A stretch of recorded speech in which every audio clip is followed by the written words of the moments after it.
Cynthia, do you have a moment? There's something I'd like to talk about.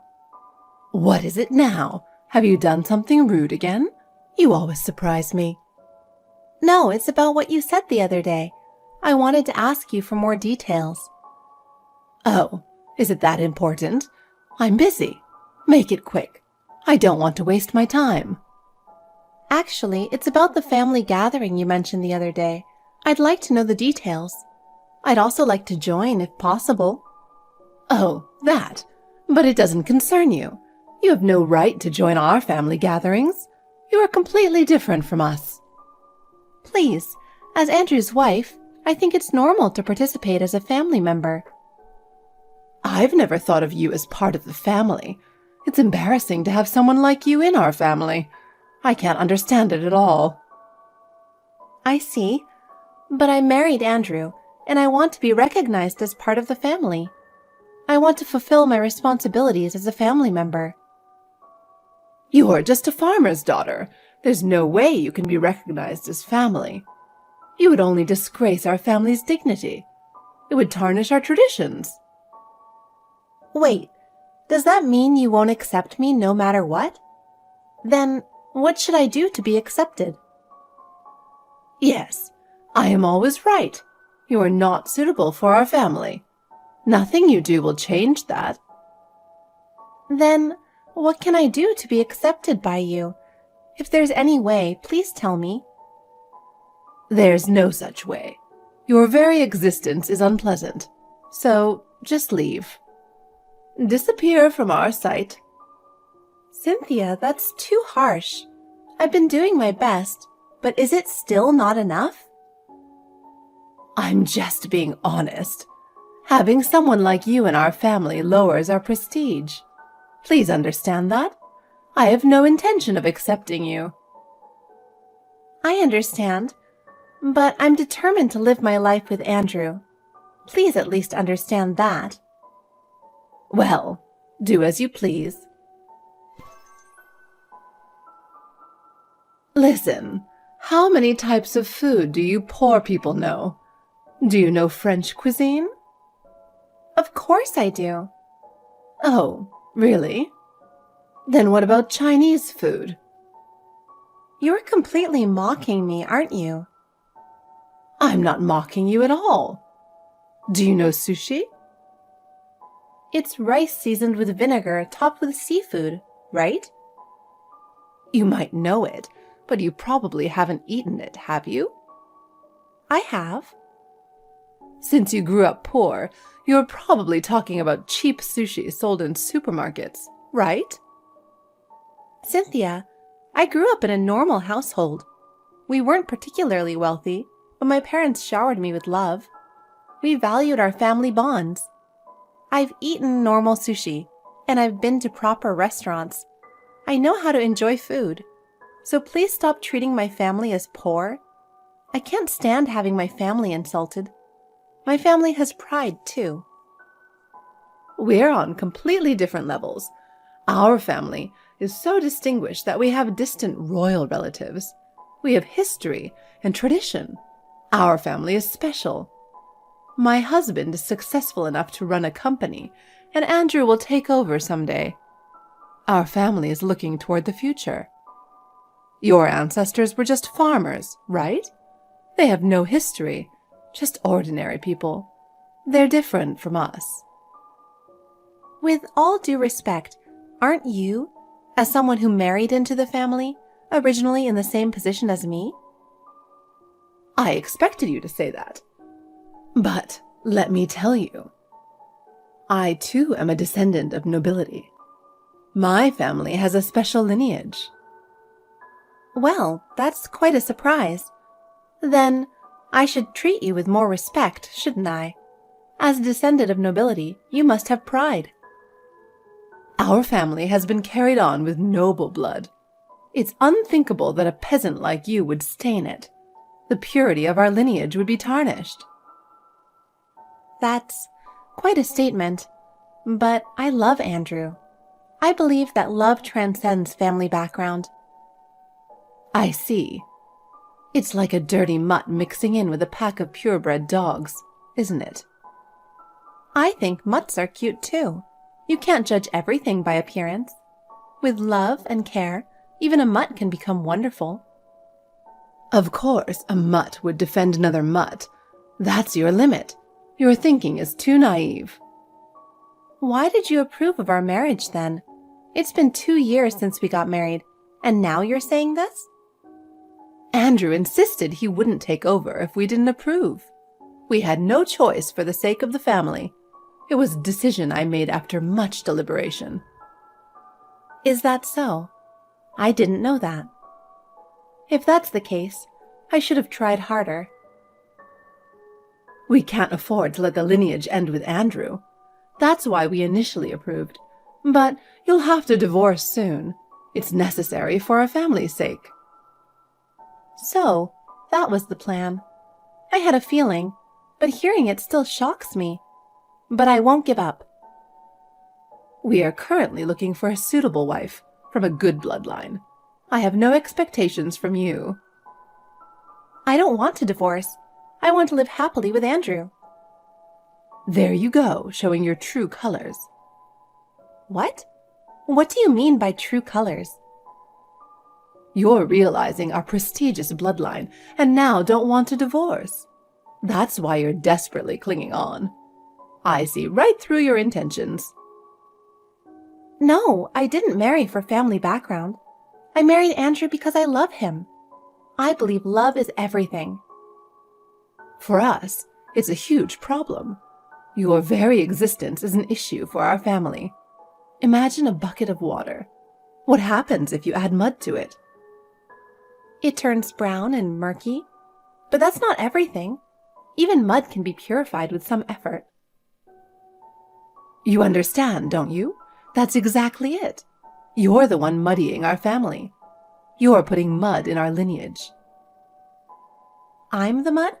I never thought you'd say something like that. I can't understand your perspective. Just thinking about it, it's interesting how someone like you, who might see themselves as mud, ended up marrying into our family, right? Don't forget that. You're not taking back the mud comment, are you? So, I'll treat you to some high-end sushi, as a gesture of my feelings. Enjoy it a little. The word last bothers me. Is Andrew coming too? Or is it just me? I don't understand your intention. Just you. Don't tell Andrew. Is that okay? We were planning to go with 5 relatives. You can join us. Thank you. Let's talk leisurely there. Understood. Sorry about that. It seems there was a mix-up. Maybe the restaurant thought you weren't suitable. I can't stop laughing. But the chef said we can add one more person. You're not family. You're livestock. You told them the wife is not family, she's livestock, didn't you? Can you imagine nobles and peasants dining together? Sushi is too good for you, so go eat some weeds. That's terrible. The relatives were all laughing hysterically. Your face, coming here and not being able to eat sushi, looking so down as you left, was more entertaining than any TV show. It was like watching a comedy program. We really enjoyed seeing your pathetic state. Then why did you invite me? I took the subway to get there. Was it a waste of time and money just to do that? Think a little about how much I was looking forward to this. The subway? Riding such a commoner's vehicle. You're definitely not fit to be in our family. I can't see you as suitable for our lineage. As a family with noble blood, you should behave more appropriately. Andrew's hard-earned money is important, so I don't want to waste it. I think we should spend money carefully. Saving is an important value. For nobles, riding in a horse-drawn vehicle is common sense. In modern terms, it's like a taxi. You may not understand, but that's our way of life. Such luxuries are necessary for our lineage. I can easily walk about 2 stations. It's good for my health and saves money.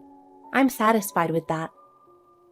My, what a barbaric mentality. Were your ancestors foot soldiers or something? With that mindset, we won't get along. You won't understand the values of nobility. I didn't come for the sushi. I came to have a serious discussion with you. I want to have a proper conversation. I wanted to talk seriously about our future. There's nothing to discuss. Talking with you is pointless. You don't need to be involved in our lives. In modern America, isn't it time to stop talking about nobility? We are no longer in an era to be fixated on such things. We should aim for an equal society. Can't you respect the wishes of Andrew and me? We should be the ones to decide our lives. You live in a different world. Our lives and yours are completely separate. You can't understand our values. I still live each day feeling the breeze. Can you understand that elegant lifestyle? I doubt you can.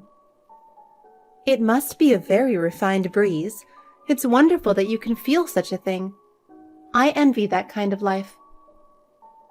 Just now, it was decided in a family meeting. What was decided? Did something important get decided? Please tell me. Your divorce from Andrew. You are no longer allowed to stay together. You are not suitable for our lineage. What? Your husband wasn't there, but did he approve this? Did you decide such an important thing on your own? He rarely opposes what I say, so it's not an issue. My decision is final. My word is absolute. What about Andrew? What's his opinion? I've trained him to listen to whatever I say, so there's no need to worry. He follows my instructions. Andrew is on a business trip right now, so I'll discuss it with him when he returns. Please wait until then. I want to resolve this through proper discussion. There's no need for that. I just sent him a line message saying, "Get divorced," and he replied with a "got it" stamp. That's all there is to it. What? You're joking, right? If that's true, I'm shocked. I can't believe something so important was decided so easily. It was fast. It shows he's also thinking about the future of this family. That's his responsibility. He's putting the family's needs first. I see. No need for farewells. Just pack your things and go back to your parents' house. Don't waste time. We don't have time to waste. At least let me greet my father-in-law. I want to show my final respect. I think it's proper manners. No need for that. We don't have time to meet lowly people repeatedly. We hate wasting time. Our lives are busy. Okay. After this, whatever happens, it's not going to be my business. What? Nothing. Thank you for everything. Oh, I must have the sushi. Goodbye. I'll forget about you. Hey, why? Why did it come to this? Huh? It's obviously your fault, isn't it? What's happened? My husband is furious. I don't know what you're talking about. Cynthia, you must have done something to upset him. Well, just now, the old man with white hair who was sitting next to us at the sushi restaurant said, "People who bully their daughter-in-law in this day and age must be quite idle." So it turned into a huge argument. In such a high-end place? When I told him, "Don't interfere in other people's problems," he said, "Well then, I won't pay for it." He said something incomprehensible. Okay. When I said, "I never expected you to pay," he laughed defiantly and said, "Enjoy your last supper," and left. Who was he? Apparently, he's the chairman of a group company my husband is involved with. Was your husband a hired president? Actually, yes. What? But how did he know about you? Have you met him before? I think he recognized me because relatives were loudly talking about my husband and the company. I see. What should we do? I said some awful things that I can't even write here. I'm scared to even imagine what you might have said. My husband is making a fuss about the divorce. I have to find a way to persuade him. I can't endure a divorce at this age. I don't have the mental strength for that. That's a marital issue. It's not really something I should interfere with. You should resolve your family issues on your own. We're family. You should at least offer some advice. You're part of this family too, so you have a duty to help. You can't just abandon us. You tried to kick me out, but now you only think of me as family when it's convenient? Isn't that incredibly selfish? I don't understand. Stop being stingy and think of something. You fool. There must be something you can do for me. Be of some help. Is it appropriate for someone of your noble status to use such language? Shouldn't you be using more refined words? Consider your position. Shut up. This isn't the time for that. Don't you understand how serious the situation is? You are just a commoner, so it's to be expected that you lack refinement. We are different from you. I don't expect refinement from you. What? What are you saying? I'm not someone who can be called a commoner. I have noble blood in my veins. Your ancestors were nothing but commoners. That's the fact. History proves it. What do you know about my family? What could you possibly know about my family history? You don't even know my family's history. Do you know about family tree services? They can trace the past for you. It's easy to do these days. I don't know what you're talking about. I'm not interested in such things. It has nothing to do with me. They can trace and create family trees. You can find out any history. You can know the truth. So what? I don't care about that. What I believe is all that matters. Andrew has been told since childhood about nobility and royalty, and he's always had doubts about it. He's questioned whether it's truly the case.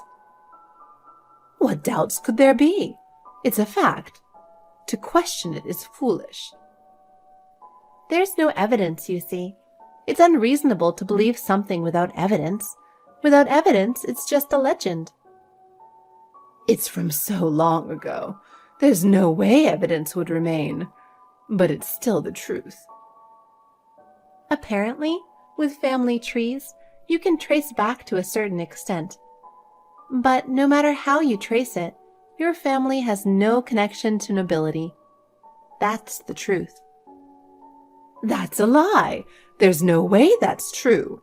I can't believe that. According to what Andrew heard from several of your relatives, your father was famously known as a great braggart. That's the truth. No way. I've never heard of such a thing. I can't believe that. Perhaps you were brainwashed with lies from childhood and came to believe them. But that's the truth.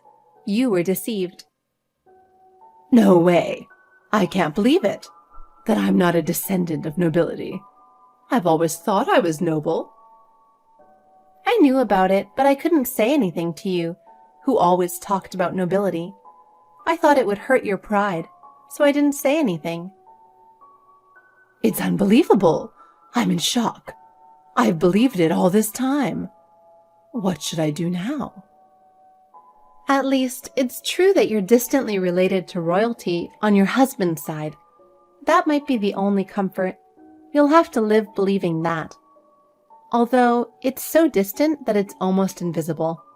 There doesn't seem to be much of a concrete connection, though. Still, it's something to be proud of, at least a little. I see. I can't believe something like this really happened. My pride is so deeply hurt.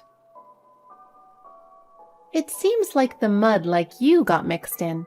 But is that all right? I didn't think your existence would become a problem. How could you say such a thing? I can't believe you would say that. How can you say something like that so easily? You're the one who said those words to me. Have you forgotten? I'm just returning what you started. I understand, but even so, it's painful to be told such things. Whether or not I'm noble doesn't matter. In modern times, it's of no use. Please face reality. All right. I don't need a divorce, but please do something about my husband and me. Think of a way to help us. Why should I? It's not my concern. If you told that old man with white hair that it wasn't bullying, wouldn't that solve anything? I need your help. The problem isn't that. It's the insults from you, right? Your words and actions are the root cause of everything. I don't think it would make a difference if I left now. It's too late. I was told it was the first time he'd met someone so outdated and rude. I was severely insulted. I don't think the chairman is wrong. There is some truth in what he said. The president's term is every 2 years, and if nothing changes, it gets renewed. But I was told not to expect a renewal this year. Is it my fault? It's your fault. All of your actions are the cause of everything. If we get divorced at this age, how will I live? Ah, I've got a good idea. No, don't continue. I know what you're going to say. I can already read your mind. Let's live together. I'm sure we can make it work. See, I knew you would say that. Although he's just a distant relative, Andrew is my actual son. He will help me, right? He's my son. I'm afraid to tell you this, but Andrew wants to avoid further contact with you, and he's tired of dealing with you. What? I haven't heard anything like that. Seeing how things have been with me, he apologized for making you deal with such a person. He wants to reconsider his relationship with you. So you're saying it's my fault? What do you want me to do? When I said I wanted to cut off ties, Andrew agreed. Wait, don't separate Andrew and me. He's my precious son. Andrew chose me over you. He decided to prioritize me. I gave birth to him. He's my son. Children don't stay in the nest forever. It's time for him to become independent. Let me see Andrew, please. He said he'd attend family events like weddings and funerals, but otherwise, he has no intention of meeting you.